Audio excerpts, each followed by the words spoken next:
এবং আওয়ামী লীগ বড় একটা দল, তাদের নেতাকর্মীদেরকে বাইরে রেখে তো এই রাষ্ট্রকে স্থিতিশীল করা, এই সমাজকে পুনর্গঠন করা এটা সম্ভব নয়।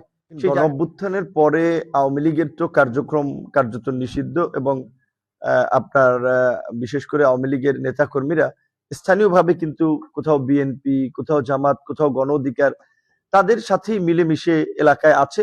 এবং এটা আমাদের একটা আহ্বান যে আওয়ামী লীগের তো এত বড় একটা দল, তাদের কিছু মানুষ অপরাধ করতে পারে, বাট একেবারে ম্যাসিভ লেভেলের মানুষ তো আর অপরাধ করে নাই। কাজে রাজনৈতিক কারণে সাধারণ নিরীহ মানুষ যেন হয়রানির শিকার না হয়, তাদের উপরে যেন জুলুম না হয়, এই আহ্বানটা কিন্তু আমরা শুরু থেকে রেখে আসছিলাম। এবং আওয়ামী লীগ বড় একটা দল, তাদের নেতাকর্মীদেরকে বাইরে রেখে তো এই রাষ্ট্রকে স্থিতিশীল করা, এই সমাজকে পুনর্গঠন করা এটা সম্ভব নয়। সেই জায়গা থেকে আমরা সব দলই কিন্তু আওয়ামী লীগের নেতাকর্মীদেরকে নিয়েই কাজ করার আমরা চেষ্টা করছি এবং একসাথেই চলার চেষ্টা করছি। ছোট্ট একটা দেশ, এখানে এত ঘনবসতিপূর্ণ মানুষ, হাঁটতে গেলে একজন মানুষের গায়ে লাগে।